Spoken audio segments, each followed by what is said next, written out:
You're listening to Inside the Locker Room with Wimp and Barry Sanderson on Tide 100.9 in Tuscaloosa. In the NHL, the Capitals beat the Flyers 2-1. With the win, Washington captures the final wildcard spot in the East while eliminating Philadelphia, Detroit, and Pittsburgh from the playoffs. Inside the Locker Room with former Crimson Tide basketball coach Wimp Sanderson and his son, former SEC and ACC assistant basketball coach Barry Sanderson. It's time to take you inside the locker room on your home for Alabama sports. Tide 100.9 and streaming on the Tide 100.9 app.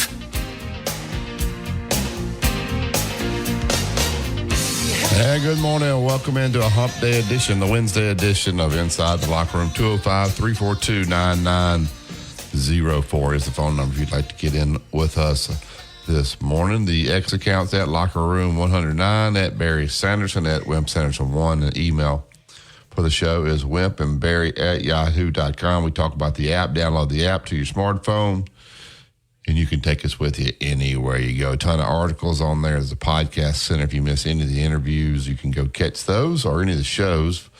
If you want to send us a message, you can do that right up in the top right-hand corner in the chat box. It's that time of year again. The honeydew list is growing and the projects are adding up. The time is right to build that new fence deck pergola you've been dreaming about. There's no better product than Yellowwood brand pressure-treated pine. Yellowwood offers the best protection from rot, fungal decay, and termite attack, so you know the project will last for years to come. Head on down to your local dealer, and always remember, if it doesn't have that yellow tag on it, then believe me, you don't want it. Good morning, Dad. How are you this morning?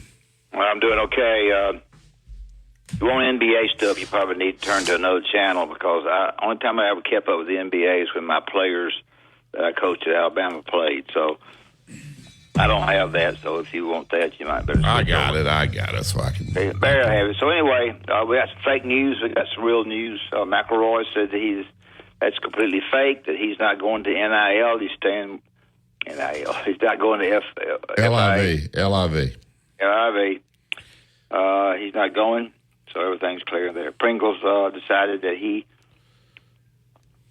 been on some discipline problems, whatever. He decided, of course, now what he's trying to do is he's played better and he's looking for money.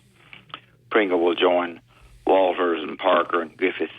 Those one other non-scholarship kid and one other kid that's going to be looking go somewhere else. And you have to understand something now. Kentucky's losing one of their better players, getting an agent. A&M and Colorado losing a lot of football players. Duke is losing 5 basketball players. UCLA is losing 3. So we're in a circus right now of everybody losing everybody. Or don't be, worried about your team, the team that you're rooting for. Auburn's lost 2 or 3, and that's the way it's going to continue to be as long as we don't have any information as to what can be done about this. BYU has hired the Suns' assistant coach to take it to Mark's place. It's going to Kentucky. The Braves beat the Astros 6-2. The coach who got DUI at Michigan has been put on probation. They got 3 years. They got 3 years of probation. Wasn't much probation to it, really. And in studying it, there wasn't much to it. So, but they nailed them. They won the national championship, and they nailed them just a little bit. Big kid Arizona, who I'm not crazy about, can't shoot free throws. And basketball is going to Indiana, so that may be a good move for Indiana. They need a good move. And outside of that, I got hopefully my wife coming home today from the hospital, and got a lot going on. That's it. All right. Yeah, the Nick Pringle thing, I don't know. I mean, you say it's NIL money. I don't know that it is NIL money. It may be him not liking whatever role he was. That's what I heard about Riley and Griffin. Of course, people have been telling me that Kansas has been tampering with him for a while. It looks like that's where he's going to go. Here's what I think about it. Gary Harris, pretty active on Facebook. He likes to put a lot of things out there, which he gets a lot of comments. And he put something out there about Pringle and all the guys that are leaving. And one guy's comment, not concerned. Same thing happened last year. There are a lot better basketball players out there to replace these guys. I mean, that is the mentality. And people say, well, that's just price of doing business, or that's the real world. Is it, Justin? Is this the real world? So if I'm over a department and we have guys in our sales department, should I just ship, if I find a guy that's a little bit better, should I just ship that guy out and go get the guy that's better? If I'm running a hospital and I got a doctor in there that's doing a great job and there's some new hot shot coming out of Vanderbilt, I can get somebody better. I'm going to go get him and just ship this guy out. That's kind of what this has come to. So, Nate did it last year. It worked out. There's better players out there. Is that how we're looking at these things now, Dad and Justin? Now, so we can go get somebody better. Let's just get rid of him after 1 or 2 years. Oh, Nick Pringle had made some progress. I don't know what kind of problem he was, but Sam Walters, he didn't like his role supposedly, or couldn't be guaranteed. So now he's jumping. Is this what we want now? Just a revolving door? I guess it's what's happening everywhere. But so I can find somebody better, so let's go get them. Is that what we want now in college athletics? Dad? Well, go ahead. I'm asking you, Dad. Go ahead. What you have is a intermingling of dissatisfaction with either distance of playing time, but there's intermingling with money. The money is the root of all evil. The love of money is the root of all evil. And so you take the several things that you don't like, it doesn't matter whether it's discipline or not discipline, but you intermingle that with rumors that you have gotten, that they called, an agent called another agent who might be your agent, that so-and-so will give you money.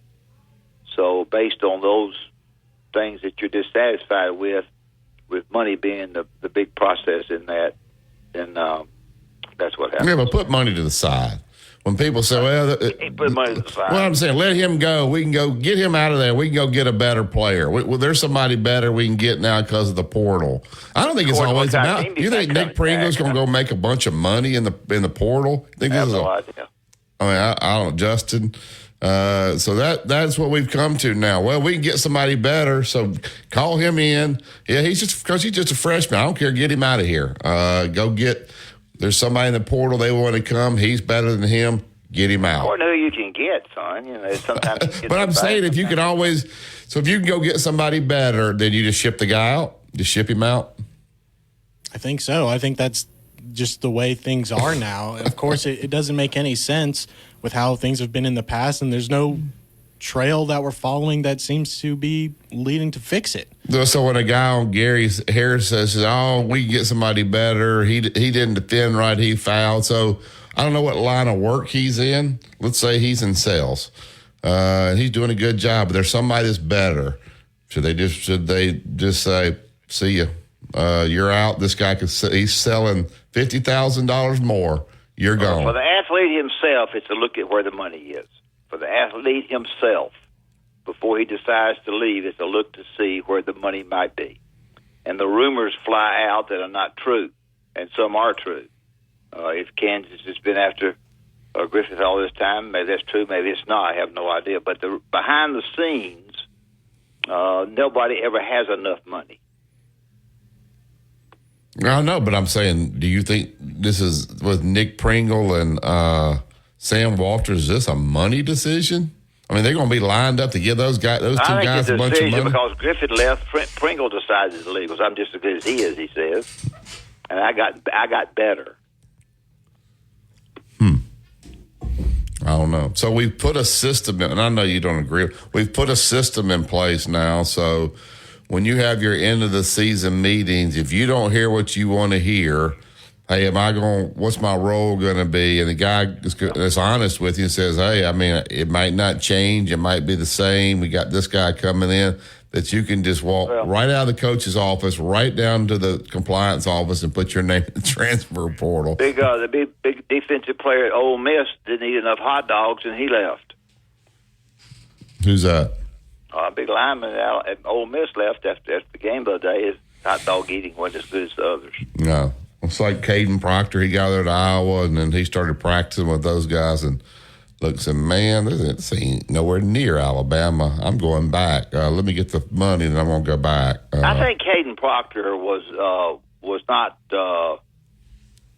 was pretty much criticized by the Iowa people. I think he was very uncomfortable with Iowa's players. I'm sure there's a lot more to it than that, but I think he didn't think. I don't think he thought it was what it was going to be when he got there. Yeah, I had another guy that was on there said, "Man, I went out to the airport and greeted all those guys when they got back to go to the Final Four. Now they're all leaving. Like, I ain't ever going out to the airport again. They don't care. Either side. Like, it's, I don't know, Justin. I know you had a phone call in there. Was that somebody wanting to comment on what we're talking about?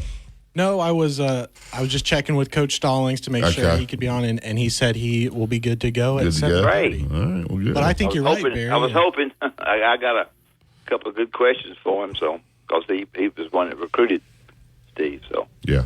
What were you saying, Justin? I think you're right. It's hard now for fans to go out there and do the extra things to show support for their teams and the players when the players are, okay, see you later, right after the season. But is it the players or is it? Well, and I don't blame the players. I want to know why this is happening. Is it because they didn't, in the end of the year meeting with Coach, they didn't like what they heard their role was going to be? Did they ask for more and Coach said no? Did Coach say, we're going to get somebody better, you're out? Like, why are these guys leaving is what I want. Because of the rumor of money. I don't think it's all about, I don't think well, that's Riley. Think what you want to. I guarantee it is. I don't think every one of them are, you think so? Every one? I'm not saying 100%. So Sam Walters is leaving because of money. He's leaving because of his mother. But that's not money. Well, I know that, son. But you could have 10 guys and 8 of them leaving for money and 2 of them not. I'm not saying 100%. So he's leaving because of his mother. Okay, you figured it out. No, I'm asking. He's leaving because of his mother. I said it. You didn't agree. I told you. So why is Riley Griffin leaving? I have money, and probably the money that they offered a couple of other a couple of other point guards to come back. Yeah. Somebody said that Riley Griffin's people think his best basketball is the in-between game. That he's a really good. Yeah, that's a good statement. He's a good player. Yeah, he's a good player. I thought Riley Griffin was the most under-heralded guy that Alabama had. I think whoever made that statement made a pretty accurate statement. Yeah, that he likes to. He's a 1 or 2 dribble pull-up jump shooter. They don't want you doing that at Alabama. So I don't know. I agree. So maybe Kansas is going to let him shoot the pull-up jump shot. So there we go. And that will enhance his game. There we go. I just like to know why. I'm not really criticizing anybody. I am criticizing people that say, "I'll get him out of here and go get somebody's better." Because I think the whys differ from each player. And the only thing I'm trying to say to our people who are listening, that the money is a bigger factor than anything else. But I think the whys, it could be that Walter just wanted to go home and the money had no factor. But it differs with each player. But I would say behind the scenes with a lot of the players, it's money. Yeah, and I would be careful when you say, well, we ran off all the guys last year and look what happened. That only happens so often. You got 5 leaving. Look at Arkansas. They ran off a ton, and what happened to them this year. So it doesn't always work out like it ended up working out this year. So don't think because it just happened one year, it's going to happen the next. So that's what I did get a text message here from my dad actually listening to the show. He says failed expectation management and they think their potential is better than their performance. Yeah, but I thought like Nick Pringle, for instance, once he got his head on straight, I thought he started playing pretty well down the stretch. So I think he finally kind of found what he could do. And so now you're going to go somewhere else and try to figure That's one of the reasons that he did that. Yeah. Because he was getting better and he thought more people were interested in him. Well, I'm sure he'll have some people interested in him. Maybe he'll go back to South Carolina. He's from South Carolina. 2-minute truck there at 1330 Martin Road East. That's where you go pick up your boxes, your packing supplies, whatever you need to make this a smooth move. Where it's local, out of town, out of state. Let the professionals handle it. They'll take great care of you and your stuff. Give them a call today. It's 205-247-5050. It's 2 minute truck movers who care. Tide 100.9 traffic. Tuscaloosa traffic now from the Townsend Nissan Traffic Center. Traveling along Highway 82. 10 minutes between Jack Warner Parkway and Airport Road. Highway 69 traffic, about 12 minutes now, getting between 15th and County Highway 56. You've also got utility work on 15th at milepost 6, right by 2nd Avenue. With your Tuscaloosa traffic now, I'm Joshua Delsh. Here's what's trending on the Tuscaloosa thread. The Wednesday morning, TPD is still searching for the driver of a vehicle that struck and injured 2 women on Culver Road near Spades Lounge and fled. That happened early Saturday morning. One of the women required CPR. Both were transported to DCH Regional Medical Center. The dark-colored Dodge Charger or Challenger likely has front end and wind. .com/deal or text DEAL to 511-511. Text DEAL to 511-511. All dogs are unique. Your dog's results can and will vary. Message and data rates may apply. Tide 100.9 Tuscaloosa weather. The sky mostly cloudy today. We'll have the chance of a few scattered showers, maybe a thunderstorm in spots this afternoon and tonight. The high today 79, the low tonight 62. A very warm day tomorrow, a mixture of clouds and sunshine, the high 86. I'm James Spann on the ABC 3340 Weather Center on Tide 100.9. It's 65 degrees in Tuscaloosa. Need to know what's going on with the Crimson Tide? Then subscribe to our YouTube channel for exclusive content on your home for Alabama sports. Tide 100.9 and streaming on the Tide 100.9 app.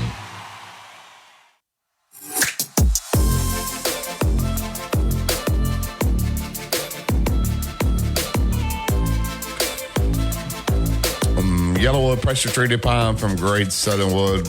Doesn't have the yellow tag on it. You don't want. I got several phone calls here. We'll try to knock them out before we get to Coach Stallings. Yellowwood Hotline. Get Cowboy in. Good morning, Cowboy.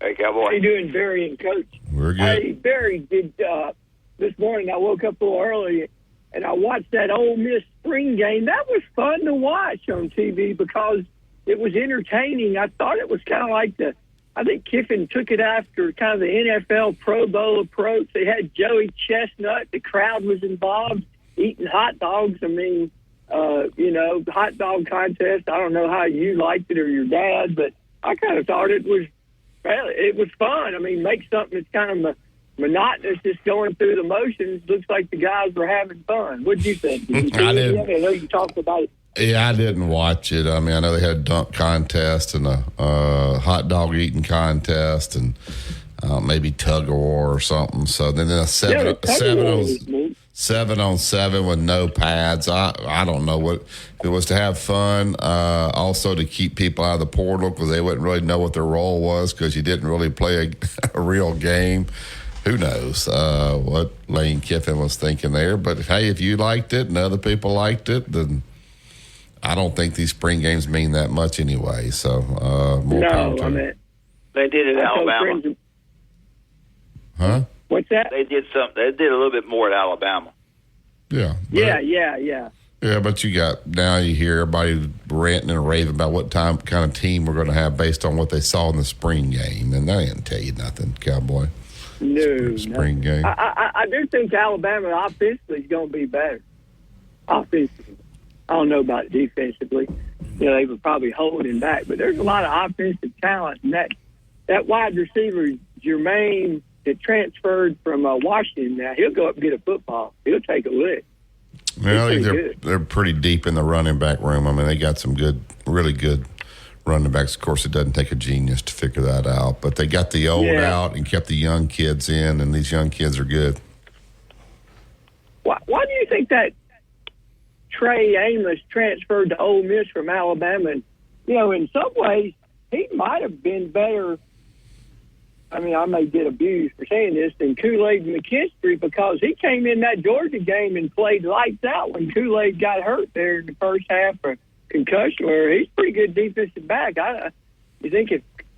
Wonder why we lost him. I don't know. You look at Ole Miss's roster; it's full of transfer guys. Woo, Lord. Yeah, I think playing time. I think a lot of guys jumped out of here. They're about Coach Saban leaving. That's who brought him here. And then when you started kind of hearing the reports about Kalen DeBoer and how he runs his practice and how the players really take to him, I think these guys realized, man, I made a mistake. I jumped too early.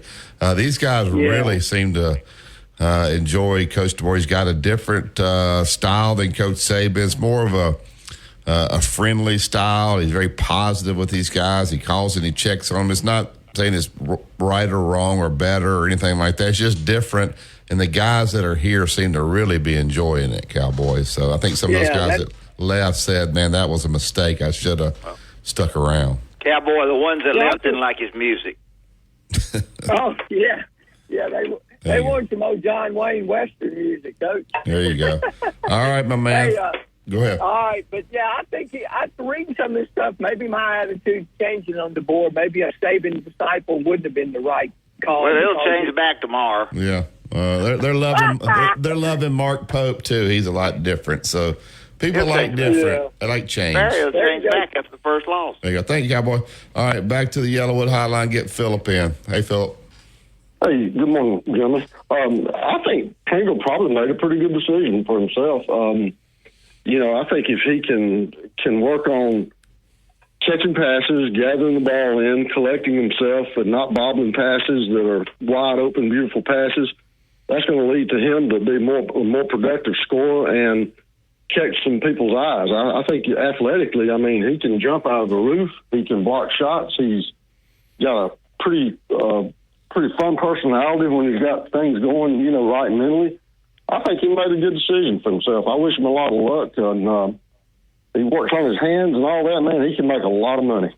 Yeah, but don't you feel like he just now kind of learned his role here and started proving that he could capitalize on that next year? Now he goes to a whole nother system, new coaching style, new players to play with, and he's taking a chance as to whether I don't know if he shipped him out or what. Well, that's just it. That's just it. I don't know if they had to sit down with him and they told him, look, this is going to happen. We're expecting some things to happen here in the next few weeks that might diminish your role on the team. That could have been told that. Sure. They could have told him that, or he could have invented some reasons to leave on his own accord. Yeah. If he invented some reasons to leave, I think he needs to have another visit with the coaches and come back, because you're exactly right.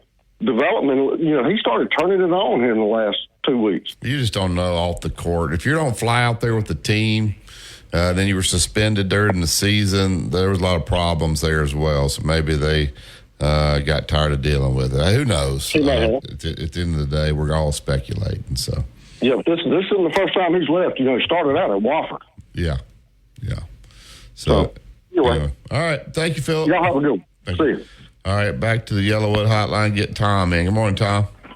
Hey, Tom. Hey, good morning. Hey, I enjoyed that talk with Ben Roberts yesterday about Kentucky. I thought that was an outstanding interview. Yeah, he did a good job. Ben did a great job, I thought. He really is. He's very honest and very open about what he thinks is the thing. The interesting thing to me, though, and it's still on my mind today, was the question. I thought you asked a great question. Did Calipari underachieve while he was at Kentucky?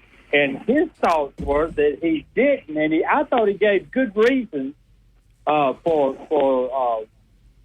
not making that claim against Calipari. And he has got a lot of flags up. Yeah, well, he went back to his UMass and Memphis, and maybe did do a better job of coaching at those places because you didn't have quite as much talent there. But, who knows? We base it on how he just done in the tournament, and he hasn't done very well here lately. Oh, I agree with you. I think the last 3 or 4 years, I don't know about everybody else, but Calipari, to me, he projected the body language of he really wasn't having a good time. Did you notice that, or did you see that way? Well, I think he got into a rub with the AD. He felt like maybe football was getting a little bit too much, that was a basketball school, and he wanted a new practice facility, and so he aired a lot of his stuff out publicly, and it got a feud between he and Coach Stoops. So I don't think there are many people that were sad to see him go, to be quite honest with you. I think you're right about that, and I think that he was feeling it, and I think he was showing it on the thing. But, with all this transferring and everything that was being talked about earlier this morning, is when you go to the games now, you're just like, I'm an Alabama fan, and I'm a fan of the coach, and I may not know who's on the team, but I'm a fan now. Yeah. Well, anyway. Tom, so thanks for giving us you always give us a good question to ask. I want to make sure I got your question. I thought it was interesting that I said, would Nate Oates be the coach at Kentucky if he wanted to be? And he said no. That fooled me. I think, social media got to swirling about it. I think maybe Alabama was worried. Because of the new contract. Right? Yeah, they were, but I don't think, job wasn't even open. And then Nate got more NIL money and evidently a practice facility out of it. So he was like, he's probably riding home laughing. He never even gotten contacted and got some more things. So anyway, thank you, Tom. Yeah, all right, thank you. All right, we'll take the break here and get to Coach Stallings. Before we do it, let's tell them about Bob Prince and Prince, Glover, and Hayes. Have an accident that shouldn't have occurred. Have somebody come after you on the highways. Have a neighbor feel like that things in his yard are because of what you do from your yard. Personal problems that cause you headaches and physical problems that cause you injury. Prince, Glover, and Hayes at 345-1234. Very, very best attorneys you can find anywhere to go through that with you because they've been through it with a lot of people. Prince, Glover, and Hayes will visit with you. Go by 701 Rice Mine Road. Visit with them some more. And I think that you'll find that they will go out and represent you with the people that are getting after you and do a good job for you. Prince, Glover, and Hayes, 345-1234. PrinceLaw.net is the website. Always remember, if they don't win. For 15% off your first purchase. Love it or return it for free. That's LUMEdeodorant.com, code 500 to save 15% today. You're listening to Inside the Locker Room with Wimp and Barry, only on Tide 100.9 and streaming on the Tide 100.9 app.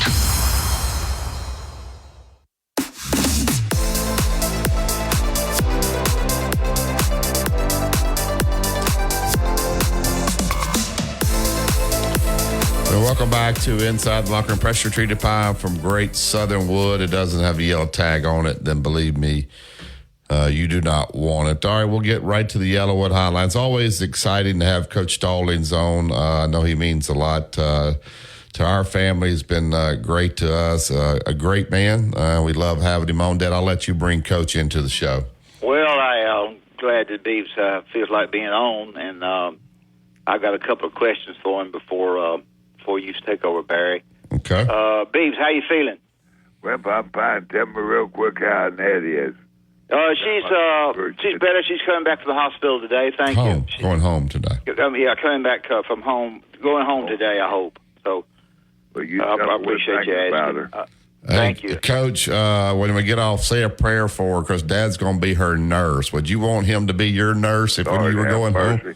No, I would not want Will to be my nurse. Well, I told you that joke I tried to tell her to cheer her up. I said that, it's her left arm that was broken. I said, but that's great. That way you can hold pans with your right arm. Oh. And she'll have to operate on his schedule. Yeah, that's right. The first question I want to ask you is, I think that Steve Sloan turned you down, or either somebody didn't want him when you went in there to recruit him because you recruited him. I love Steve Sloan. Tell the story of recruiting Steve Sloan. Well, tell you the truth, I can't remember all of it. Okay, but I do remember. Tell a story then. It don't matter. Say it again. Just tell him you can. You went up to see him play. I think one time, and you went in to talk to him, and he wasn't sure what he wanted to do because he's playing basketball. I think. Right. Well, he was an outstanding player, but he was a greater individual. So we lost a good one when we lost him. When you're in the meeting, and Joe Namath has had some problems the night before, a couple of nights before. I know you remember this. And Coach Bryant went around the room because you were going to play Ole Miss, I think, in the Cotton Bowl. Right. And I think you were the only one that said, keep him suspended. Is that right? Well, yeah. It was, I think the boat was like 10-11 to Ole when when it got to me to let him play. Coach Bryant looked at me and he said, "Beef, what do you think?" I said, "I don't think we'll let him play." Well, that just, our bonuses were built around winning games, winning the bowl games, and so forth. And so, anyway. that was the real big deal. So the other coaches were mad because if y'all don't win the game, you might not get your bonus. So they wanted to play the best player no matter what he did. Is that right, Coach? And it was a minor deal. I don't remember exactly what it was, but it was minor. And so anyway, the vote, I think, it was 10-11 to 0 when it came to me. Let him play. Coach Bryant said, "Beach, what do you think?" I said, "I don't think y'all let him play." Well, everybody's just, I was in a little trouble from the rest of the staff right there. But that's a great story. I said, "Well, he violated the rule." And no big deal, but the rule's the rule. And so anyway, that's about the way it happened. But I was a very big fan of Joe Namath. He was an outstanding player. We needed him that game. But anyway, Coach Bryant ran the football team, and I just felt like the best thing for Joe Namath and his career was for him not to play, and that turned out to be a good decision. Don't you have any idea what Coach Bryant would have thought about this NIL and transfer portal? Oh man, he would be turning over in his grave if he knew all that was going on right now. Yeah, he was very stickler for the rules, and he didn't want you to violate any rules. Didn't want to play a player that wasn't supposed to be getting anything. So, yeah, he would be very upset if he was coaching right now. We're talking with Coach Gene Stallings. Coach, talk about Coach Bryant and also Tom Landry. You work for two great football coaches, two great people there. Just kind of maybe how they changed your life, how they changed your philosophy in coaching those two men. You just can't imagine how knowledgeable Coach Landry was on all phases of the game. He was an expert on offense, defense, kicking game. He was very knowledgeable in all of it. Probably more so than Coach Bryant, but the players felt like Coach Bryant was more knowledgeable, so that was awfully important because if Coach Bryant said it didn't go any further than that. That was the gospel. And I had a good career, just worked with two coaches, Coach Bryant and Coach Landry. I felt like best in college football, best in pro football. So I had a blessed career. Sure. I was asked the other day about all the head football coaches that left, including yourself, Charlie Bradshaw, Phil Cutchins, Jerry Claiborne, Howard Schnellenberger. I guess Howard was there. Pat Dye. Comment on all those guys that y'all worked together, and then Jimmy Sharp, and y'all all separated and got your own jobs. It was some staff, wasn't it? Well, it was, and it was a real privilege just to work for Coach Bryant. Now, he didn't overpay you. He felt like working for him was worth something. It was a discipline, time to come get your paycheck. But I thoroughly enjoyed working for Coach Bryant because as players, if Coach Bryant said it didn't go any further than that. That was the gospel. Talk a little bit about your 92 team here that won the national championship. What was special about that team that made them national champions? Did you see something early on as you guys were in preparation early in the season this team could be special? Just talk a little bit about that team. First of all, we were an outstanding defensive team. We led the nation in every category defensively. Pass defense, run defense, all of it. We were just a good football team. And if the other team can't score on you, it's hard for them to beat you. So that was a real plus on that particular team. We were just an outstanding defensive team. Beebs, we got a new coach coming in. Coach has retired. Right. And it's always hard for the old coach going out and the new coach coming in. His personality is quite different, and sometimes people say you coach your personality. He's a little bit done things a little bit different, but seemed, of course, he hadn't lost any games yet, so everybody seems to have taken to him. Sometimes you could come in there, they don't take to you regardless. But comment on a new guy coming in and I think change. Coach Saban did a good job in accepting the new coach, because Coach Saban did just an outstanding job at Alabama. He's going to be a hard man to replace. In fact, Dabo Swinney, I did not want Dabo to go to Alabama because I didn't want him to follow Coach Saban. I felt like he was an outstanding coach, and one of these days he'll be coaching at Alabama. I just didn't feel like right now was the time for him. Sure. But Dabo is one of the real outstanding young coaches in the country, and he'll be coaching at Alabama eventually. Okay. Talk a little bit about, when Coach Bryant left, obviously you came in and did great things. Coach Saban came in, and for 17 years, he set the bar even higher. And I hear Alabama fans talk about, well, Coach DeBoer is going to take it to the next level. I don't even know what the next level would be as opposed to what Coach Saban did. I say that he's got a tough job, because if he loses a game, they're going to sort of compare him to Coach Saban. Coach Saban didn't lose a game until X, Y, Z, or whenever it was. So he's got a tough situation, but I'm sure he's got some good football players, because you win football games with football players, not schemes. And I don't know what kind of scheme he has, because that's not important.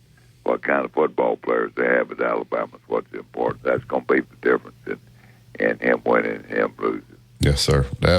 You know that Coach Saban's going to be the speaker at a Jimmy Rain banquet. And I know he's going to be there.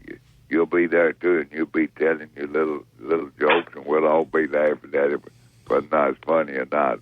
Well, Barry says I say the same old things every year. Well, Coach Donald will tell you the same thing. He's heard the same jokes too for the last numerous years. But everybody there is old; they don't remember them. Yeah, they do. We're looking forward to that particular event, and that'll be a big one, and we'll have lots of fun at that particular event. Tell our listeners about those daughters of yours and those grandkids and all. I'm sorry. Go ahead, Coach. Say that again. I didn't understand. What about those daughters of yours and those grandkids and their husbands and so forth, and what you're doing now? I know you're not doing much. Well, I do more than you think, because I've got a great big garden, and that requires a certain amount of time. And now my speaking days are pretty well gone. I don't accept any speaking engagements anymore. So I'm just pretty well around the ranch, and I enjoy just driving around looking at things and seeing what needs to be done, trying to get somebody to do it. Coach, next year, or this coming season, will be the first year they've gone to a 12-team playoff. They're talking about adding 2 more teams to 14. They had a Final Four. Do you think this is the best way to do it, a 12-team playoff? Is that going to be, for the teams that go all the way to the championship, is that going to be too many games for these college kids? It's going to be a lot of games. You're going to have to cut back somewhere on some preseason games or something, because 12 or 13 games is a long season for the college player. Because after all, you got to realize the college player goes to college for an education. He doesn't go there to play football. But now we're going to put it down where playing football is awfully important. Never should it be more important than getting your education. Yeah, that. Beebs, your old nemesis, I guess your rival, Texas, when you were at A&M.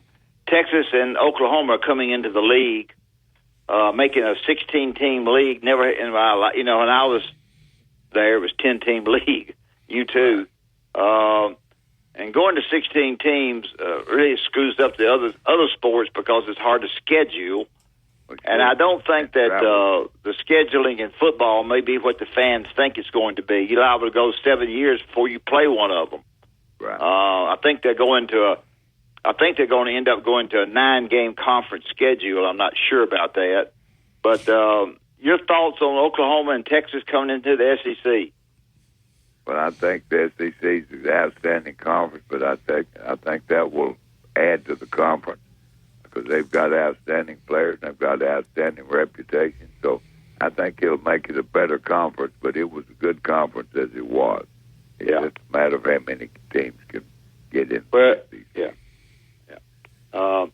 You're going to have the Texas A&M rivalry come back. Big time rival, isn't it? That's a big game for A&M, no question about it. A whole lot bigger game for A&M than it was for Texas, in my opinion. Coach, tell us about that garden now. What are you growing in that garden? You got tomatoes onions. in there? He's growing onions. When you go out each day, tell us what you got going on in the garden. Well, I've got tomatoes, and I really enjoy tomatoes. I've got about 50 plants in my tomato garden, but we've had lots of rain, so it should be a good year. Of course, when you have lots of rain, you've got lots of weeds. So that's what I spend a lot of my time doing, getting the weeds out of my garden. Are you selling these tomatoes, Coach? No, I like to give them away and take them to church, and the ladies there at church like them. In fact, they'll get them before the church service is over. They fighting over them, usually probably. They wait till service over and get them as they leave, but now they get them before. Well, how's Ruth Ann doing? Say that again, Wim. How's Ruth Ann doing? Wim, she's doing fine. Tell me about Annette real quick. Last time she's doing fine. She's getting better, and she's coming in today. And let me thank you for being on. I know you kind of rushed and all, and kind of hard to hear you, but I appreciate you being on. Barry and I do, and I know our listeners are all excited to hear you because they want to hear your voice. So I look forward to seeing you at Jimmy Raines. With the show. I just do too. I do one with D. Martin Mitchell every once in a while, and then those are the two main shows that I do something. Well, I appreciate you being on, Beebs. Thanks so much. Okay, be careful, Wim. All right, thank you. Thank you, Coach. Thank you, Coach. So he's growing those tomatoes. So those ladies now, they used to get them after church. See, what happens is... he liked to tell you that, Barry. He loved to tell you that. Those tomatoes are so good, they got them before church. Yeah, but now they got mad because little Susie was putting too many in her purse. So they're going now, Justin, before church and getting them tomatoes. It ain't little Susie. It's Grandma Moses that's put them in there. Put them in a little basket. Carrying them around. He probably does get a lot of thrill out of those ladies getting his tomatoes. So anyway, all right, we'll open up the phone lines. We got a little extra time here, 205-342-9904. Take this break. That's the Tide 100.9. It's the home of Alabama sports. Tide 100.9 traffic. Tuscaloosa traffic now from the Townsend Nissan Traffic Center. Traveling along Highway 82. 10 minutes between Jack Warner Parkway and Airport Road. Highway 69 traffic, about 12 minutes now, getting between 15th and County Highway 50. Go to drmartypets.com/deal or text DEAL to 511-511. Text DEAL to 511-511. All dogs are unique. Your dog's results can and will vary. Message and data rates may apply. Tide 100.9 Tuscaloosa weather. The sky mostly cloudy today. We'll have the chance of a few scattered showers, maybe a thunderstorm in spots this afternoon and tonight. The high today 79, the low tonight 62. A very warm day tomorrow, a mixture of clouds and sunshine, the high 86. I'm James Spann on the ABC 3340 Weather Center on Tide 100.9. It's 66 degrees in Tuscaloosa. For more from Tide 100.9, let's it fly, and there's it. Whoa! Follow us on Twitter, Facebook, and SoundCloud.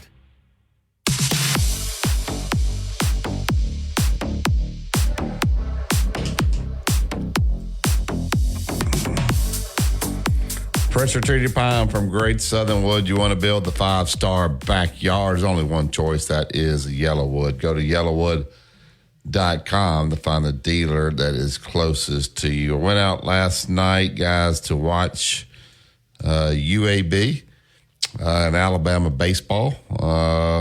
Alabama took the L last night to the Blazers, 5-2.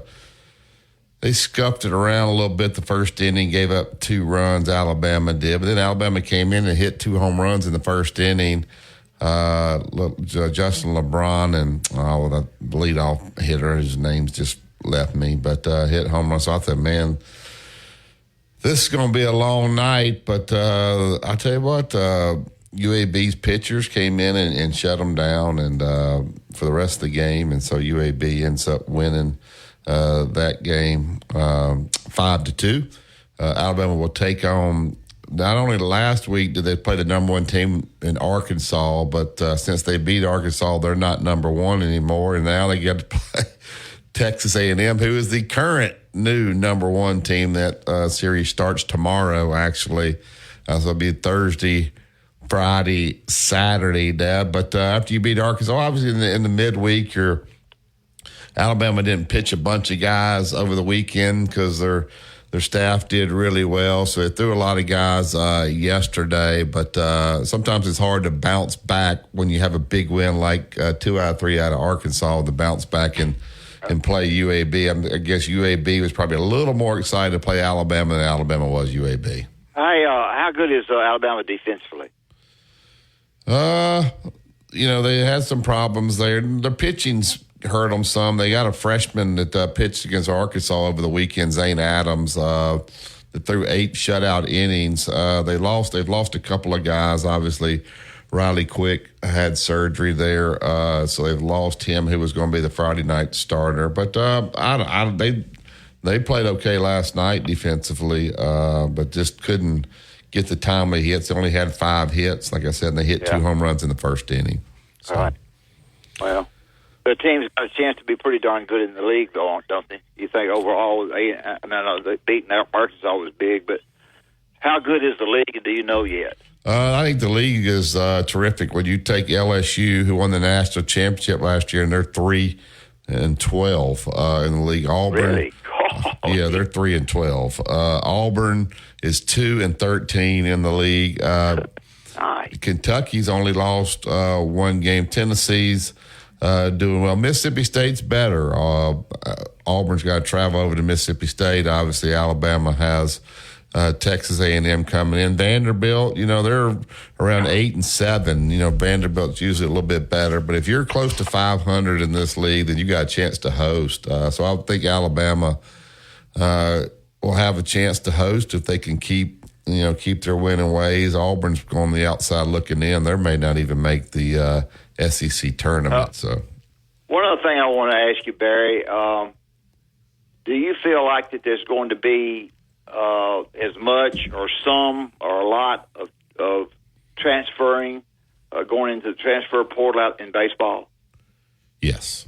Yes. There's a lot of guys now are treating the UABs and the Jacksonville States is like junior college. They go in there, they pitch really well, then they're going to the SEC schools. There's a lot of guys are transferring up. It's kind of unfortunate because you look at some of these situations and they're bringing in position players over these younger kids that are coming in and starting over them. So you see a ton in baseball, especially with the reduction in the scholarship there and these baseball programs that have the NIL money, man, that's big. And Alabama and Auburn are still behind without the state lottery being offered as much. So, I don't know what their NILs are for baseball at these particular schools. All right, one other question on that. You've already, the reason I asked this is what you just said. They have the deal, the better scholarships in the state of Georgia, for example. So would there be a lot of people wanting to transfer to states that have that kind of deal? I don't know how many of them have it, away from a state that doesn't have it?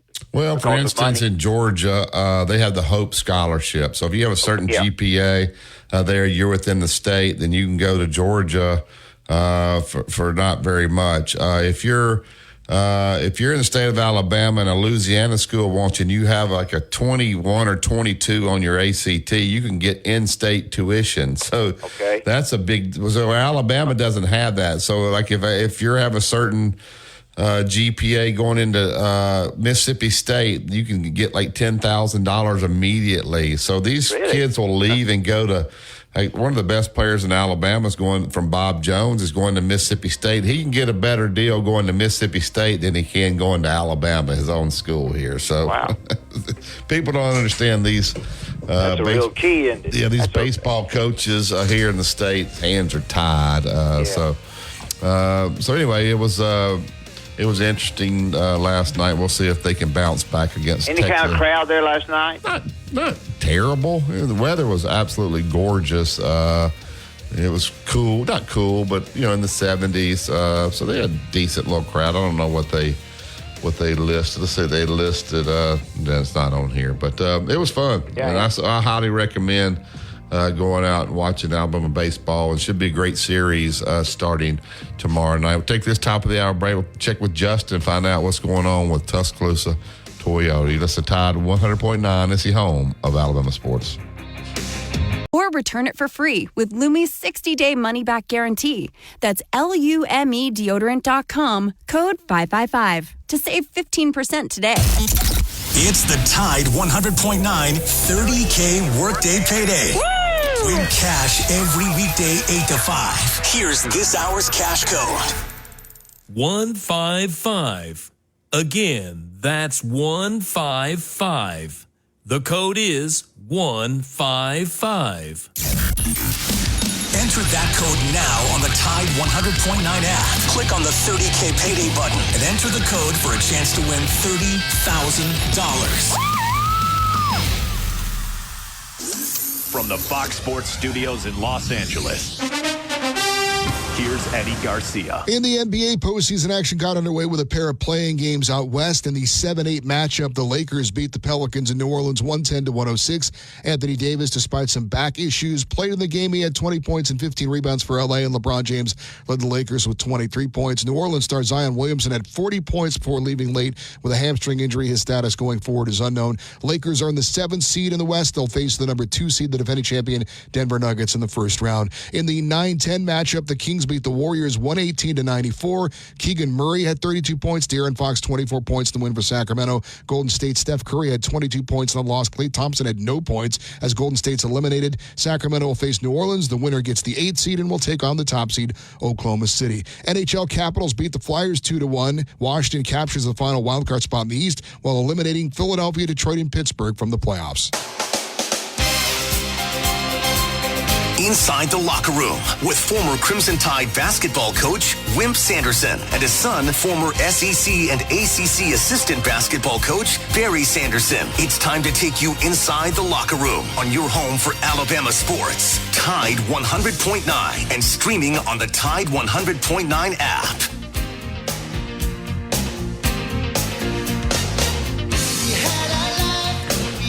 Welcome back to the second hour of Inside the Locker Room. Andrew Kniffer, he's my Allstate insurance agent. Let him become yours. Out at 4705 McFarland Boulevard, Suite 3 over in Northport. You want a great insurance agent and company, and Allstate is certainly that nationwide. Andrew is the local guy here that I use. If you need something locally, you're going to want somebody that knows the area inside and out. Andrew can certainly do that for you. So give him a call today. He'll set you up, run you a quote for whatever you need. 205-722-9201. Andrew Kniffer, Allstate Insurance. All right, we'll swing out to Skyland Boulevard, talk a little Tuscaloosa Toyota, which we do every Wednesday with Justin Troll. Good morning, Justin. How are you? Hey, Justin. Man, I'm doing good. How are you guys doing? Oh, we're good. Justin, before I pick your brain about how many cars you've sold, I know you guys do a ton in the community here. Besides just selling cars, you guys get out and do a lot for people. Just talk about some of the things that Tuscaloosa Toyota's got going on in the community here in this area. Well, in the springtime, Barry, we do a lot of sponsorship for, some of the high schools as far as softball, baseball, whatever they got going on. You'll probably see our signs displayed, everywhere trying to help these schools out. Not so much that we do that for advertising, because I was telling somebody the other day, they're like, they were asking me the same question. I said, we don't expect to get business off of somebody looking at a sign. It's just a way that we can help the school system. And, last year, I was able to be a part of a radio show that we did at the elementary school with Town Square Media at the Gordo Elementary School, which is in my hometown, where we gave money to the youth program and the elementary school and things like that, and just things throughout the year. And I tell you, Barry, I'm glad you asked that. One of the things we did Saturday, and I was able to attend down in Linden at Soggy Bottom Lodge, there's a guy named Jonathan Duffley, Duffley. Pull him up on YouTube. Just a sensational testimony He's autistic and blind. I mean, the guy was playing the piano, singing. I mean, it is an unbelievable deal. I was able to attend. We were very willing and giving to the Autistic Foundation. I think it's called Two Roads Autistic Foundation. And I tell you, man, what an unbelievable time. And yes, that's what makes it great to work at Tuscaloosa Toyota. Not only do we sell, service, rent cars, and do those things, but we really try to get out in the community and do some things. And very appreciative of the place I work, for sure. It's amazing. You see guys like you're talking about there. Those guys can change your life. You look at those guys and see the remarkable things that they can do, where they didn't sit around and feel sorry for themselves being blind or whatever the situation is. There's always life lessons in these situations, aren't there, Justin? Well, I tell you what, I told my wife, I said, man, if this don't touch you and tingle you a little bit, your heart don't work. I mean, it was unbelievable just what he shared. I mean, born at 1 pound, 6 ounces, and born into a family where there was a drug baby, and then they didn't expect him to live past 3 months, and just to see him being blind and every excuse in the world to give up on life. And like I said, for us to be able to give very generously to that foundation and do the things we do, it provides opportunities to get to see these kind of things and make differences in the community, not just with somebody buying a car, but in ways that we can make the community better. No. I don't think in all the deficiencies that we have in life, I don't think there's anything, and just in my opinion, anything any worse than being blind. Oh yeah, I mean I've always thought that, and I have a chance to bring it up today. I've always thought that. Yeah, it's and to see that guy get up there and not make excuses, and to do, I challenge you. I posted something on Facebook last night just where somebody, maybe one person it would lift them up. But if you go and pull this guy up, I mean, he's nationwide known now. I mean, he was a hit back when he was young of a song that he sings, "Hope in My Heart." He actually did it Saturday.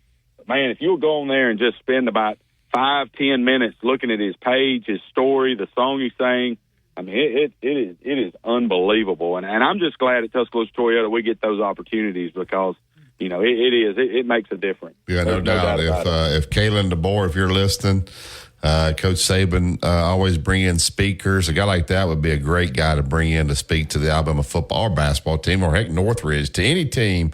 Bring in a guy like that, I think would be pretty awesome. So I appreciate you. Absolutely. I appreciate you sharing that, Justin.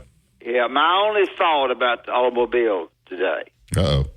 When I ask for directions or I give an address, can I get that to come back to me verbally, or do I just have to read it on the screen? Yes, if you have Siri enabled on your phone and you say, hey, all you have to do is be riding down the road and say, hey, Siri, I need directions to, 3325 Skyland Boulevard East.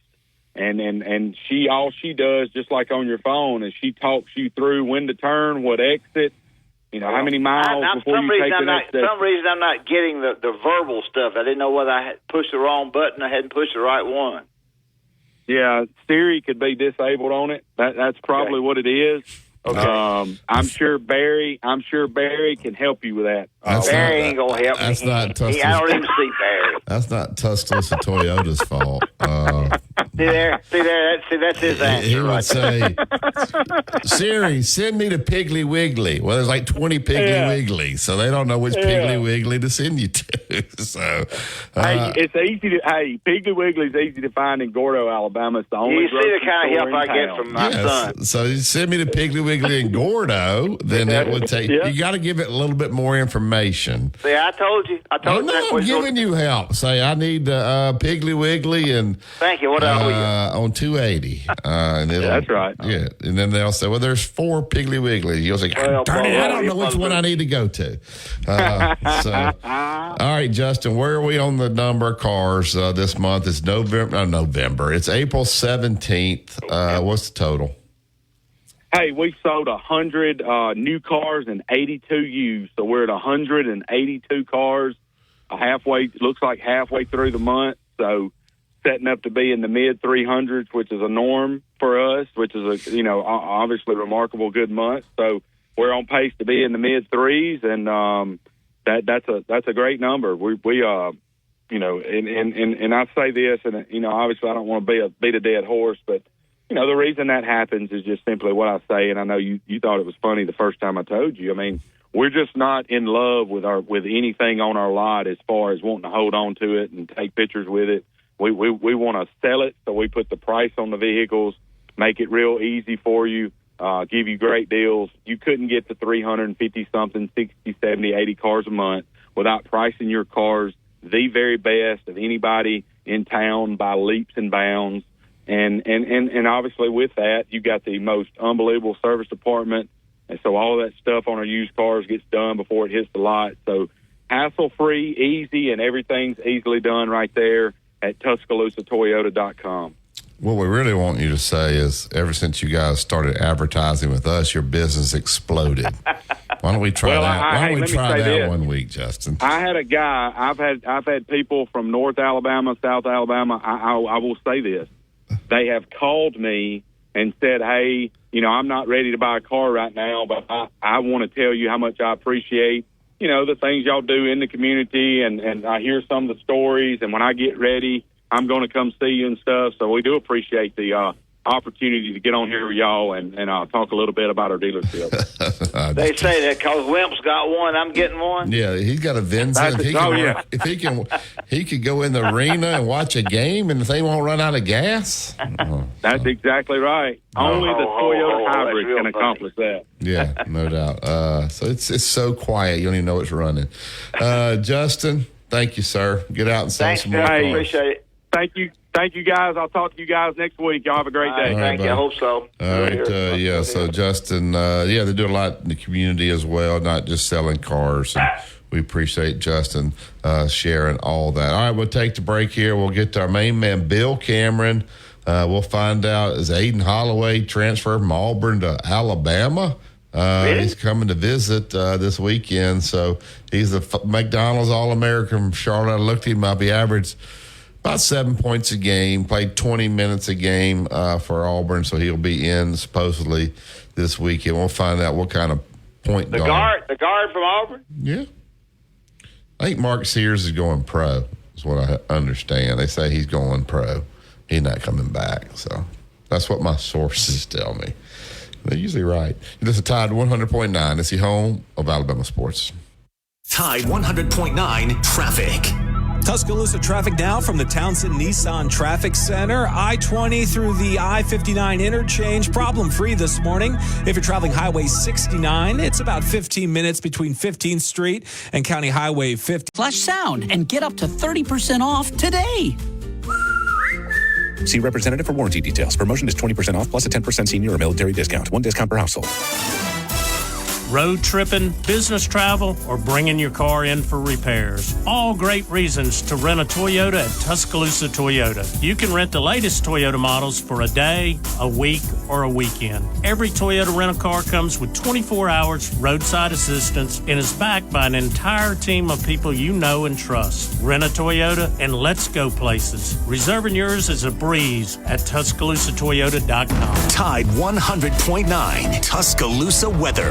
The sky mostly cloudy today. We'll have the chance of a few scattered showers, maybe a thunderstorm in spots this afternoon and tonight.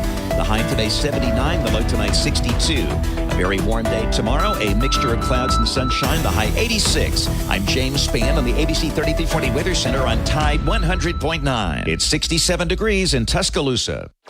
Two-time state champion and two-time NIT champion, Barry Sanderson breaks down the latest in sports on Inside the Locker Room on Tide 100.9.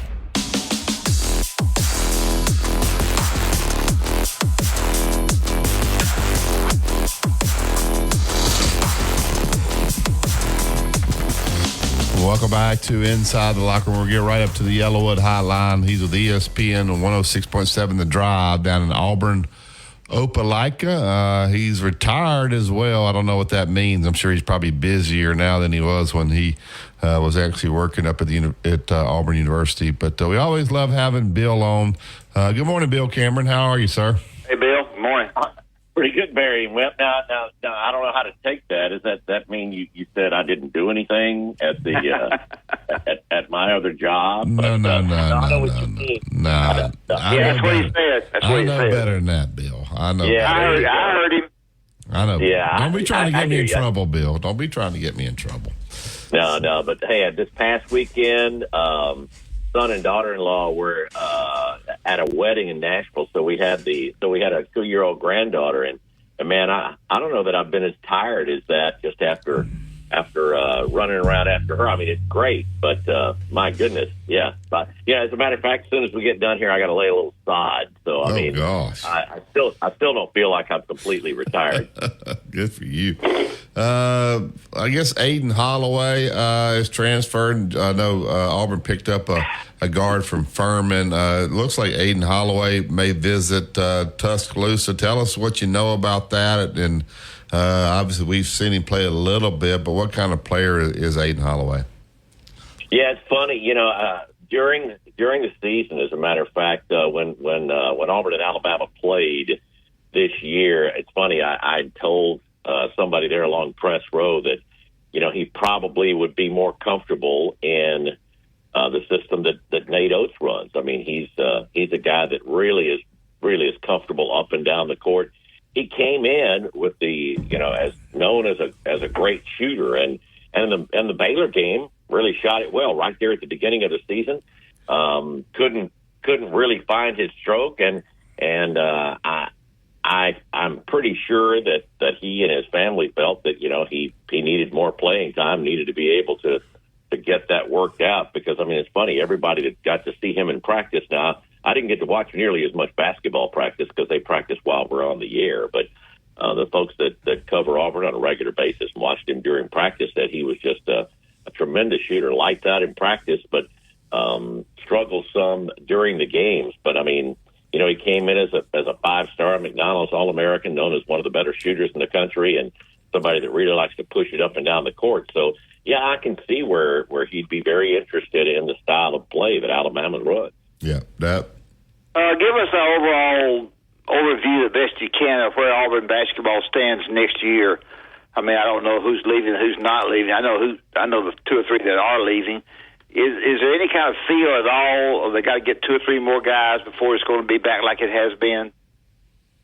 Yeah, I think right now, obviously the biggest piece that everybody's waiting for is Johni Broome, and I still haven't talked to anyone who doesn't feel that Auburn's in very good position on getting him back. As a matter of fact, there's some rumbling that there could be an official announcement at any time from Johni about his returning. Dylan Cardwell said the other day that he's coming back. Auburn has lost 3 guards, K.D. Johnson, and then both their point guards. Trey Donaldson, as a matter of fact, visiting Michigan, I believe, while Aiden Holloway's visiting Alabama. So Auburn really needed a point. They got J.P. Pegues, who is a 6'1", 6'2" point out of Furman, originally out of Nashville, and he's one of the better players from the Southern Conference. Bruce and Auburn have had really good success getting guys coming from the mid-majors or smaller schools moving in and wanting to move up. He's a guy that is he's an experienced shooter. He was one of just a handful of players in the country that averaged 18 points, 4 rebounds, and 4 assists a game this past year. So I think he'll fit in well. I still think Auburn wouldn't mind finding somebody else to help out there at guard. They've got Tahad Pettiford, another high school All-American coming in, but Bruce has told us that he thinks of him more as a 2 guard than a point. I guess he could play a few minutes there. Denver Jones played a few minutes this past season at point, but I wouldn't be surprised if they either look for a younger guy to be able to give them 5 to 10 minutes a game at the point. The only other spot that they're really looking for right now, depending on the situation with Johni, is another 4 to go with Chaney Johnson, since Jalen Williams is out of eligibility. But I mean, Chad Baker-Mazara is coming back. I mentioned Denver Jones coming back. So they've got a good nucleus coming back, and with the addition of Pegues, they're going to have another experienced team, I would think, this next year. Bill, I'm about the only one that said this. Barry is going opposite with me. I think the Arkansas-Kentucky thing has put both of those programs in a beatable situation for a while. Maybe if Arkansas gets every cotton picking player that leaves Kentucky, I may be wrong, but I think it's a better push for the rest of the league, the best teams, Tennessee's, Alabama's, and Auburn's, to maybe be a little bit in line with it or in better shape than Kentucky and Arkansas. I thought maybe you might more comment on that. Yeah, what I'm really interested in seeing is, the kind of support there is behind Mark Pope at Kentucky. I mean, I know he got a great reception when they introduced him. I mean, he is one of their own. But yeah, it does make them both appear a little more vulnerable, perhaps, than they've been the last few years. I don't know that, it'll be really, you're right. It'll be really interesting to see the talent that Cal is able to bring in here in year one at Arkansas.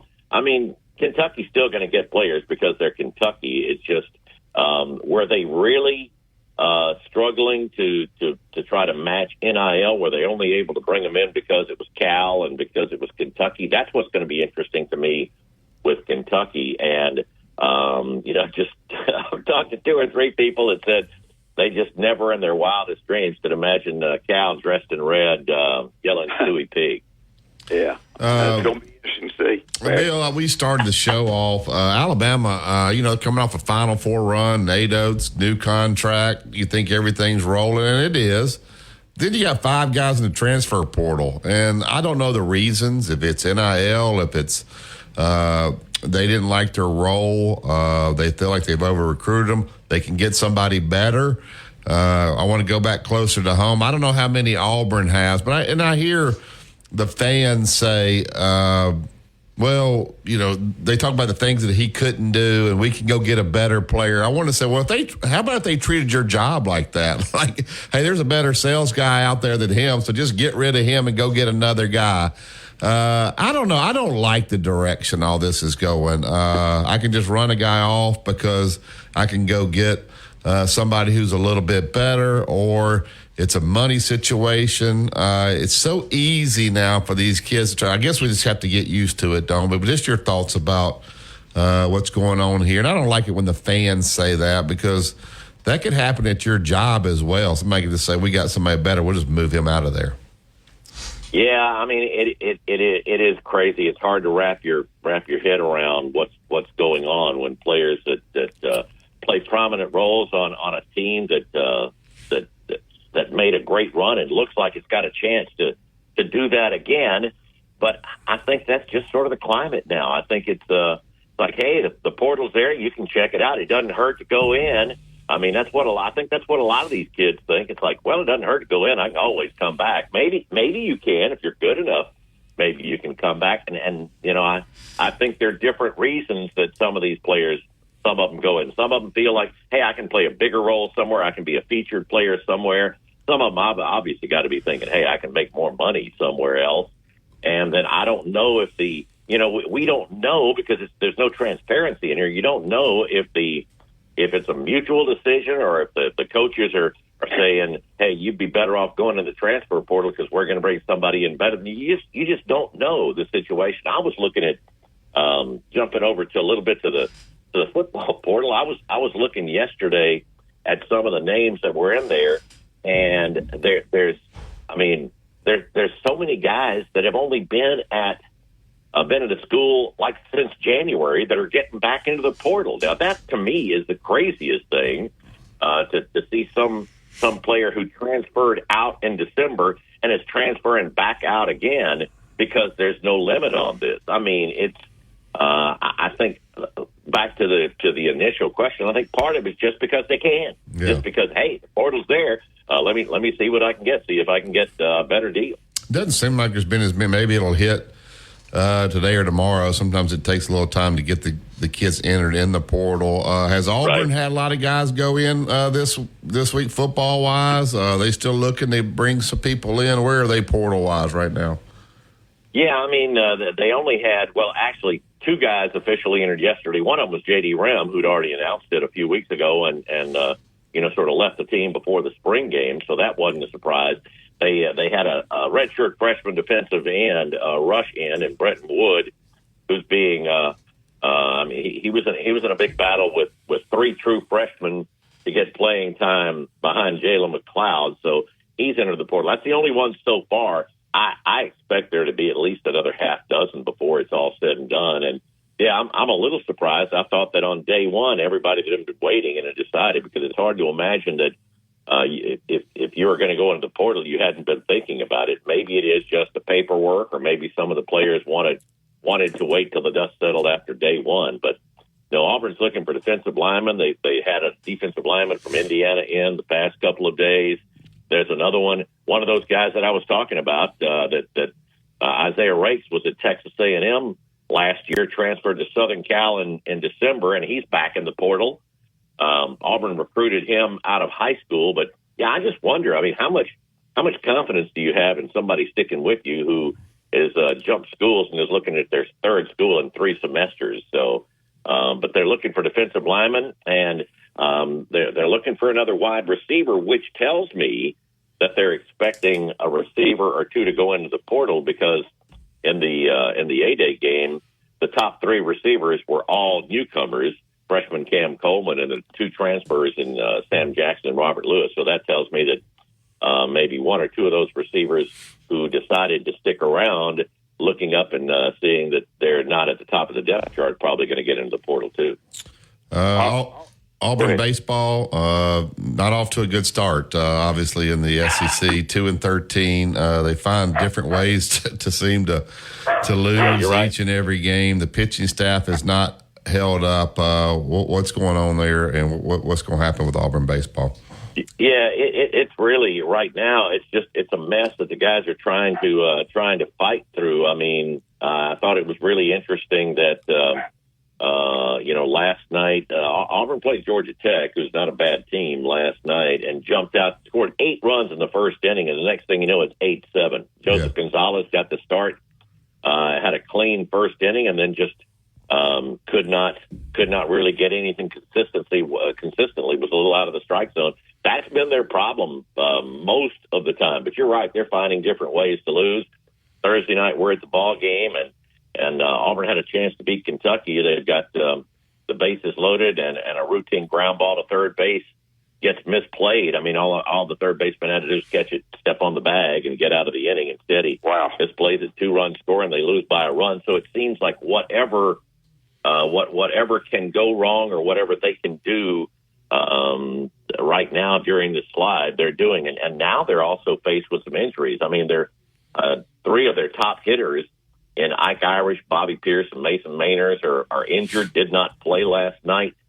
So they're playing a bunch of kids. The good thing from last night is they started 4 freshmen last night, and they all 4 contributed in Auburn's 12-8 win over Georgia Tech. They've got a much easier schedule. We talk with Cooper McMurray every week on our show, and he said, he's just trying to keep the younger guys' heads up and say, look back. Obviously, you're not happy with it, but Auburn's played the top 4 teams in the nation over the last 5 weeks, and the schedule is going to be a little more manageable. Although the next 2 weeks, Auburn's on the road at Mississippi State and LSU. Those teams aren't playing great, but they're still Mississippi State and LSU. Yeah, that. Any changes at all? Any more changes at all in the Auburn football staff? I would imagine now that spring training's over with, there's not going to be. But sometimes our listeners are wanting to know if there's anything football-wise. Anything at all football-wise that we need to know about staff or anything? Not that I've heard, Whip. I think they're pretty happy. I think this is a staff that, last year Hugh put together, what he could and got some folks. I think there were some people that he felt he needed to hold over and things like that. But I think this is a staff he's much more comfortable with, and they know each other very well. So I wouldn't expect any more moves, but hey, you never know. Yeah, Barry. Well, Bill, tell everybody where they can find you and get all your great stuff. We appreciate you being on with us each and every week. Oh, yeah. Glad to. It's the Drive every day, 4 to 6 on ESPN 106.7. You can listen online. You can go to either radioalabama.net or espnau.com, and we take calls. Would love to hear from folks out and about. Thank you, Bill. Good luck. Appreciate it. Good Thank luck you. laying that side. Oh, yeah. Hey, it's just for a few spots, so I'm not doing a whole yard. Okay. Just patting spots. All right, guys. Have a great week. Thank you. All right. There's Bill Cameron. We appreciate him being on with us each and every week. All right, let's tell me about Bryant Bank before we get to break.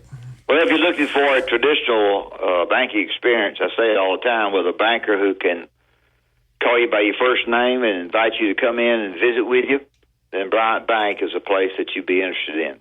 Whether it be in Tuscaloosa at the 4 locations, Birmingham, wherever it might be in the state of Alabama, Bryant Bank will do a very good job in handling your money. You can bank around the clock. You have the freedom and flexibility to bank the way you want to, and that's important. They do a good job with the high schools in Tuscaloosa and in the areas that they are located, and they do everything they possibly can to make Bryant Bank your bank.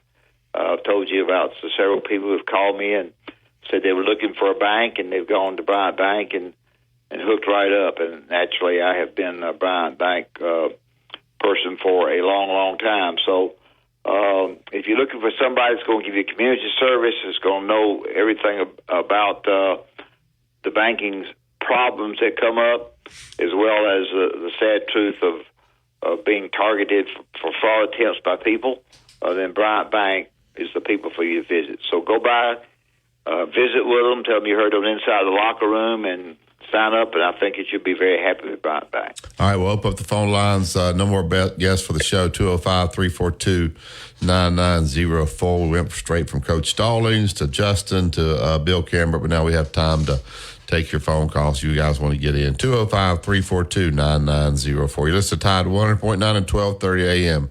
WTBC. It's the home of Alabama sports.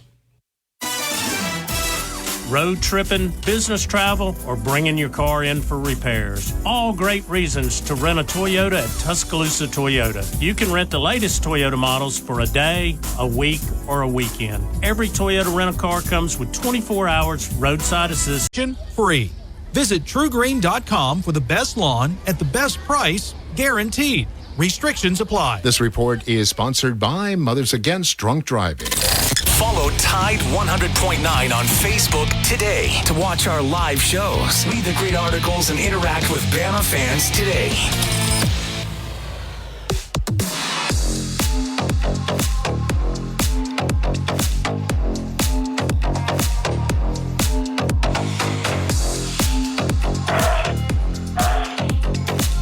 Welcome back to Inside the Locker Room, 205-342-9904. We talk about the app. Download the Tide 100.9 app, and you can put it on your smartphone. You can take us with you anywhere you go. And last night they had Alabama baseball on. They'll have it on this weekend. So sometimes it's fun to be at the park and also listen to the game. So get out and support Alabama baseball, but also download the app so you can catch all the action so you don't miss anything.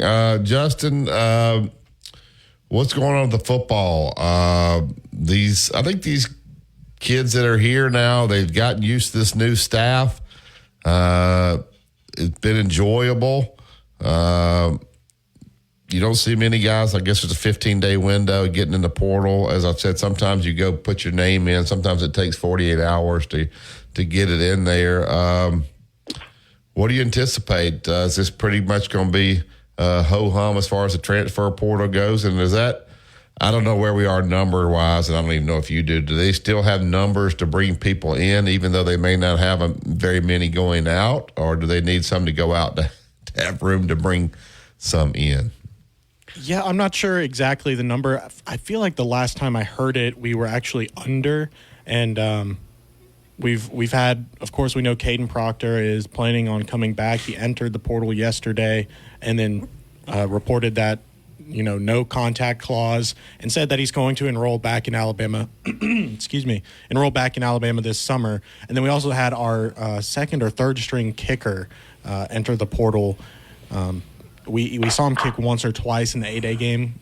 He was all right, but I believe the top two guys are going to be competing for that job.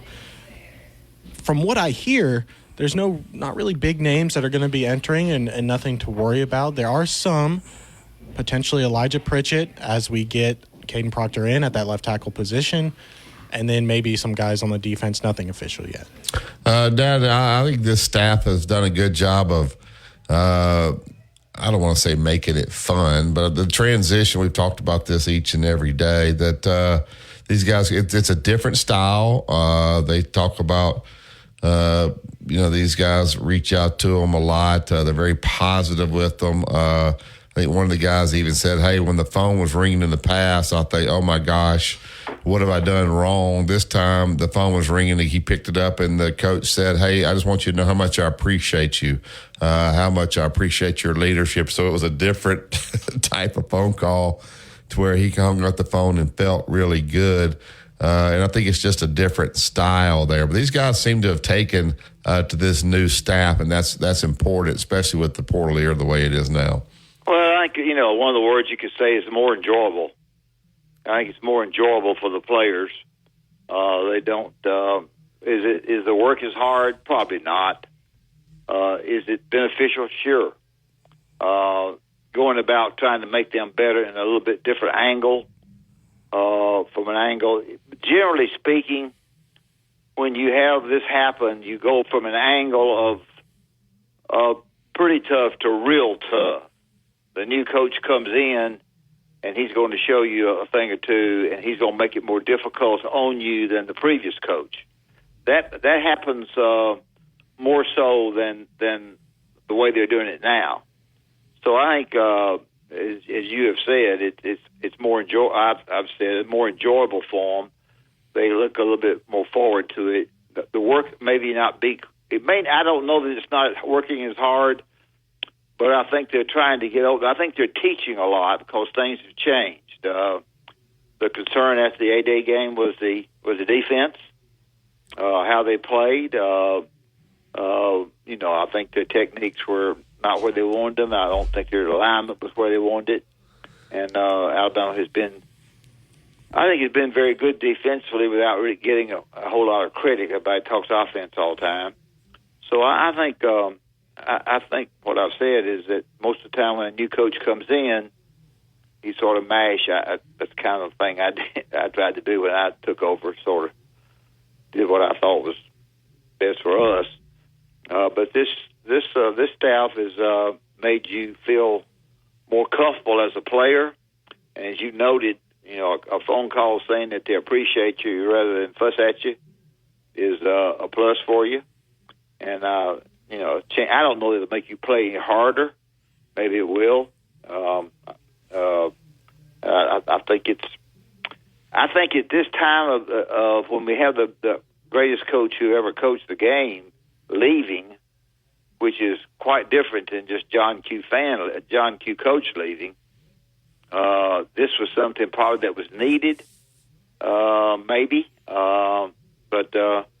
You'll hear all the howling and hooting with a score, regardless win, lose, or draw, with the Georgia game on the fourth game, probably prior to that, but the Wisconsin's third game. But, and they haven't really had a lot of practices either. Not a really, you can't, I don't think you can go 2 days, and so we'll see. Yeah, and Justin, you can comment on this. You're a lot younger, obviously, than Dad and I. A lot. And it makes it sound like we're criticizing Coach Saban. We're not. Obviously, I think Coach Saban's the best coach maybe in any sport, but he has you on edge. So if you're in the meeting room, all the players are in there, when that door opens and Coach walks in, it's a hush in the room and guys sit up in their seat. I don't know this, but I think when this guy comes in, it's more of a laid back. You're not you're not on edge as much, which I think can be good as well. Sometimes if you're on edge all the time, you're nervous about what coach is going to say to you. With this guy, it's more of a relaxed atmosphere. Both of them can work, obviously. Now, the proof's going to be when the season starts and how this team plays. And obviously, they didn't make a lot of mistakes in the A-Day game, so the execution seemed to be good. There wasn't a ton of penalties, guys jumping off sides and this, that, and the other. But today's athlete, is it better? Are they enjoying it more because they don't have to jump up on the edge of their seat and be on edge all the time like they did with the other staff? You're a younger guy, Justin. How would, if you work for a guy that's always on your booty and then it changes and this guy kind of lets you do your job, he's a little bit easier to be around. Sometimes that change is nice for you. Comment on that. Yeah, it's interesting because I at least when I played in high school in the different sports that I grew up playing, I've seen both sides of this kind of style of coaching, and sure both of y'all have. I'm sure. I think it's necessary when you're trying to keep players. We were just talking about the transfer portal and NIL and money that way. You don't want to be hard on the guys because they're going to end up going, oh, you know what? I can just leave because another coach is valuing me more, is treating me more, I don't want to say respectfully, but, putting them on a pedestal. I think it's interesting, and I'm wondering what y'all's take on this is. I think when you coach and you're not on eggshells and you're not terribly hard on your players, there's a fine line where you might lose work ethic and drive when you're doing that. Do you think that's something? This team I think that's a good statement. I wanted to say along with that, you want to be very darn sure that you don't get in a situation where your players something happened, this happened, that happened, and your players say, "So what?" You don't want "so what" to be said. We made a mistake. We did this. So what? They're not going. That's okay. So what? I think the so what's. You have to be careful of that because it's just as you said, and you said it in a different way than I did. The so what's can kill you, and it's a hard deal to keep it enjoyable, fun, learning, and stay away from the so what's. Yeah, I think the most important thing is winning. If a guy is really grinding you and you start to win, then you see the benefit of it. You say, yeah, that works. If a guy's being easier on you and you win, you say, hey, that late. But if you start losing, if they start losing, they're going to say, well, we lost the work ethic around here. We don't work like we used to. That's exactly right. If they're winning, they're going to say, whew, this is fun. Why don't we win? And this is fun. It's fun in the building, so winning will determine how you feel about it. And then even with Coach, I think now that they didn't win the national championship, obviously, but they got there. But even early in the year when you went to South Florida, people were saying the coach has lost it. He can't coach these kind of kids anymore, and then obviously he proved you wrong. And it was a cool video. They showed Greg Byrne in there with Jalen Milroe. I can't remember what other players were in there. What other players were in there? I believe it was Milroe. Bryce Young came back. Yeah, So Bryce walks in, and then Coach comes in, and they give him his ring, and he's like, "Do you expect me to wear a ring? This is something for a trophy case." But he talks to those guys in there about how much he appreciates them and how that team improved more than any team that he had. It actually put a tear in your eye to listen to him Malachi talk. Moore, I think, was in there too. To listen to those guys, and then they show Coach walk into the practice facility, the indoor facility, and addressing the team. And nothing, just saying, hey, I'm always here for you, how much he loves the University of Alabama. He's going to be around, but not meddling. If they ever need him, he's right there in the stadium. He's always there for them. It was pretty cool. But whoever did that video did a really nice job. Well, Barry, tell my thoughts. Tell you my thoughts. But you tell me your thoughts. When they walk into the hotel room, wherever they met, when he met Kalen DeBoer the first time, and said, "I'm here to talk to you about the Alabama job. do you feel like you have interest in it? What would be Kalen DeBoer's answer? Well, I think Kalen DeBoer embraced following Nick Saban, where some people would say, why in the world would you ever want to do that? He looked at it completely different, that he thought it would be an honor to come in here and coach at a program like this and be able to follow somebody like that, where a lot of guys don't look at it like that. And I think that was the answer Greg Byrne was looking for, somebody that wasn't intimidated by it. Hey, let's take all the great things, and Coach will help you along the way in his own way, and we've seen that lay out and happen. All right, we'll take this last break. We can up at the phone lines 205-342-9904. We'll get out of here and make way for the Gary Harris Show. You listen to Tide 100.9, it's the home of Alabama sports. Tide 100.9 traffic. Tuscaloosa traffic now from the Townsend Nissan Traffic Center. I-20 through the I-59 interchange. Problem-free this morning. If you're traveling Highway 69, it's about 15 minutes between 15th Street and County Highway 56. Along Highway 82, seeing a 12-minute ride both directions between Jack Warner Parkway and Airport Road. With your Tuscaloosa traffic now, I'm Joshua Dausch. Coming up on The Game with Ryan Fowler. Coming up on the Wednesday edition of The Game, we're going to continue to cover that transfer portal. Will Alabama be adding any key pieces? We'll talk about it coming up. Brett Norsworthy is going to join us at 2:15. We'll talk to Tony Franklin. We're talking quarterbacks, offensive skill set, and a lot more. Coming up starting at 2 p.m. here on The Game on Tide 100.9, 1230 WTBC, your home of Alabama Crimson Tide Sports. The longest running sports program. It's fast. Clean Eats is now open downtown with a full-service lunch and dinner cafe, coffee and smoothie bar, healthy meal prep, and grab and goes. Clean Eats on University across from the Federal Courthouse. CleanEATZ.com. Tide 100.9 Tuscaloosa weather. The sky mostly cloudy today. We'll have the chance of a few scattered showers, maybe a thunderstorm in spots this afternoon and tonight. The high today 79, the low tonight 62. A very warm day tomorrow, a mixture of clouds and sunshine, the high 86. I'm James Spann on the ABC 3340 Weather Center on Tide 100.9. It's 68 degrees in Tuscaloosa. Mr. SEC Tournament Wimp Sanderson gives you his excellent analysis every weekday on Inside the Locker Room, right here on Tide 100.9.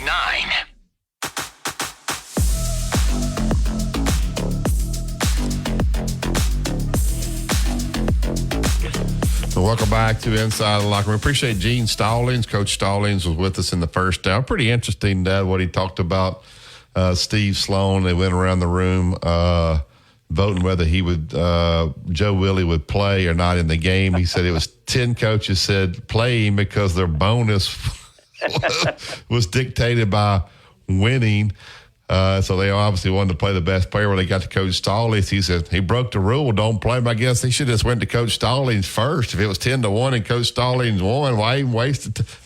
That was funny saying those other coaches got mad at him. Can you imagine when they walked out of that room, they were probably chewing him out because there was a lot of former head coaches, not former, but head coaches, if are going to be head coaches in that room too, because when I named off, I couldn't even think of Jerry Claiborne's name last year. All those people that were there, Phil Hutchins and people, Charlie Bradshaw went to Kentucky, the head coach, he ran off everybody that was there. And just really, gosh, there's so many. The years I was there, Howard, Sneddenberger, just unbelievable. The coaches that were there, and a lot of them were in that room. But anyway, that's what Beebe said, and that's what Coach. Yeah, well, I thought that was interesting.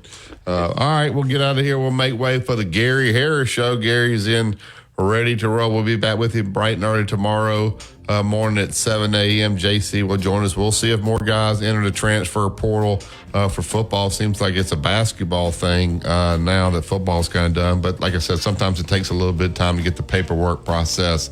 So keep it locked in all day. We'll let you know the breaking news on that. The Gary Harris Show is next. You listen to Tide 100.9. It's the home of Alabama sports. Have a great day, everybody.